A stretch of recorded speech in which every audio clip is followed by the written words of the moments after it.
everybody, it's Monster and I'm back again today with another video. I'm going to be discussing today using vintage receivers as headphone amps. I've had a lot of requests both in my comments and some of my other reviews as well as on Head5 asking me, what's the deal with vintage receivers. Alright, so for a little background, headphone amplifiers are a fairly new phenomenon. They came around kind of in the early to mid 80s. But headphones have been around for much longer. And prior to headphone amps becoming a thing, people used to use receivers to drive their headphones. And now those receivers are vintage because they were from the late 60s and early 70s and mid-70s all the way up into the 80s. So they've been used in the past to drive headphones. But as new technology comes out and bigger and better and flashier gear, people have kind of forgotten about vintage receivers. So one of the first questions that people ask me, why a vintage receiver? Why can't I use my megabuck brand new 9.4 big box plastic monstrosity? And that answer is pretty simple. Nowadays, companies making these big receivers, decoders, multi-room monstrosities made out of black plastic, use op amps to drive the headphones. What's an op amp? It's a little tiny amplifier, separate from the main amplifier used to drive the speakers. And more times than not, they sound like crap.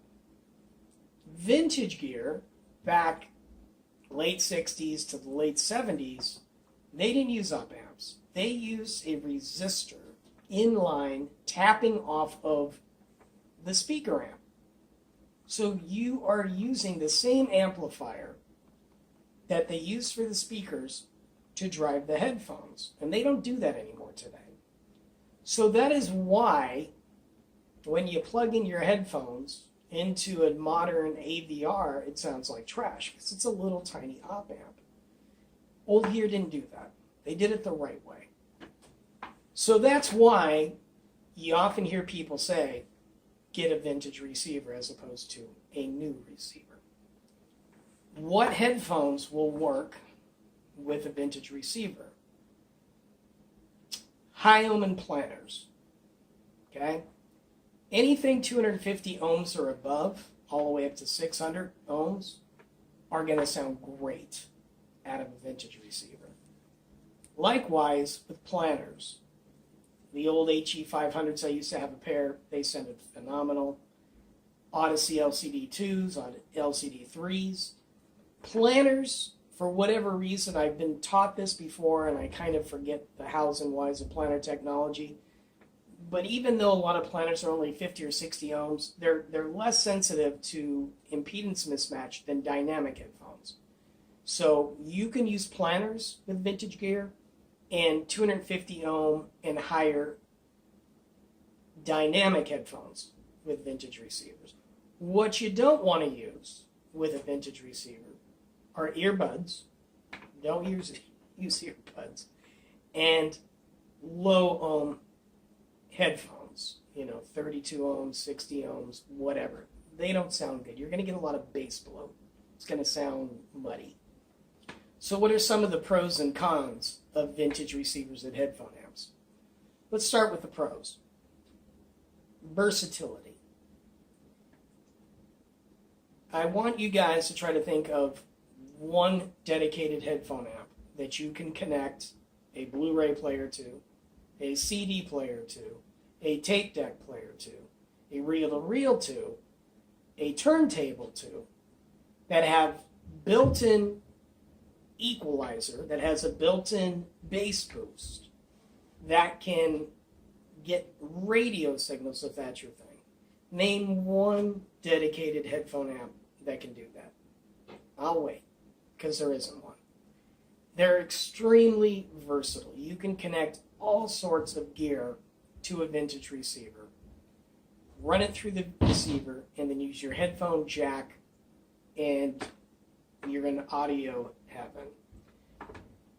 Let's take a look at my Sansui. Now I'm going to warn you, it's a beater model, and it's got some knobs missing, and it's not the prettiest vintage receiver you've ever seen, but it sounds phenomenal.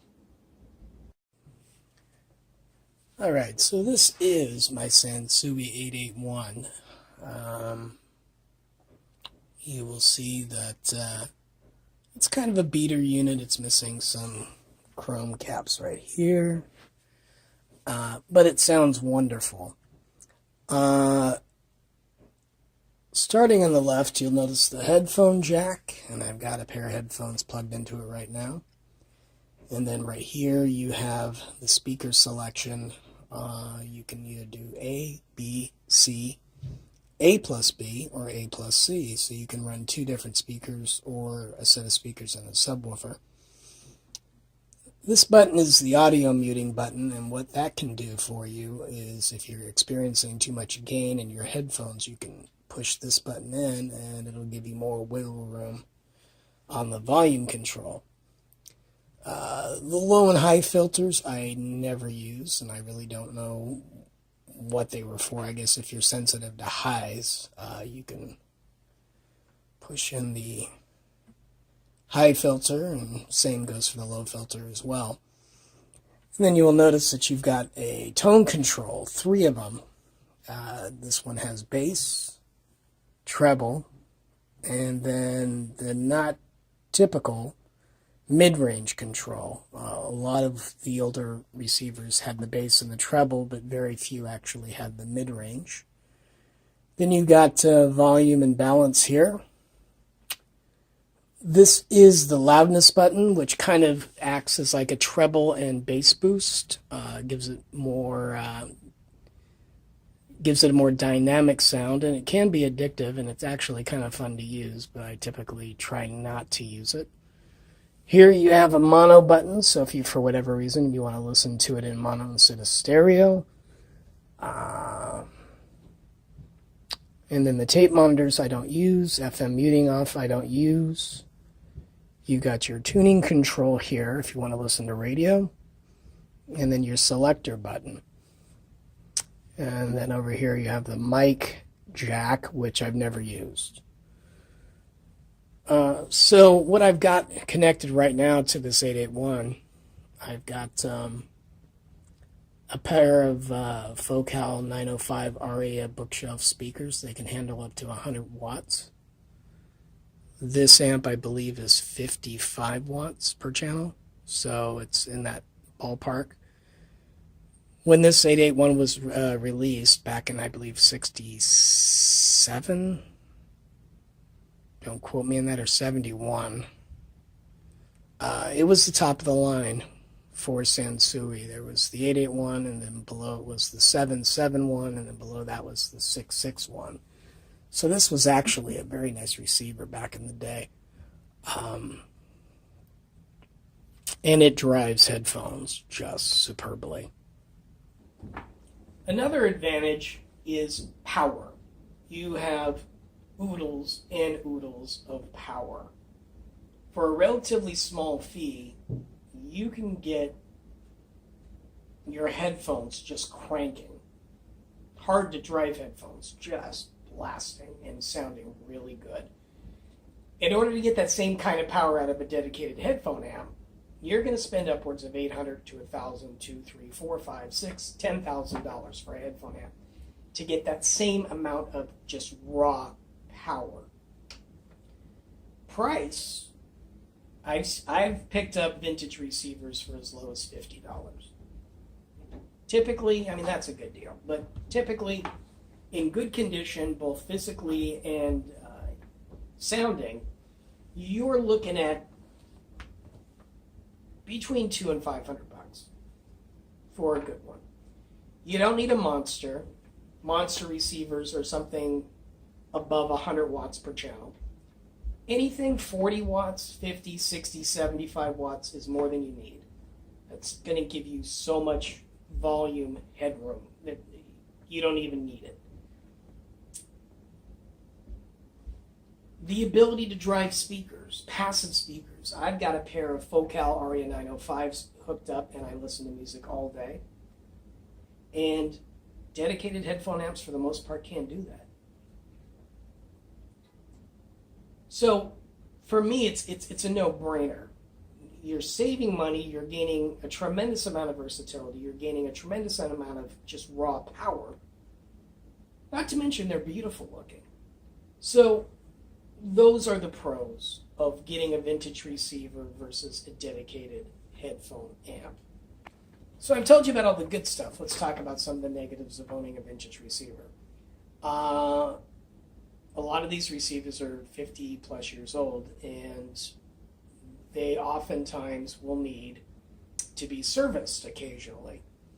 So either you got to know how to work on electronics, or you have to have someone locally who works on electronics.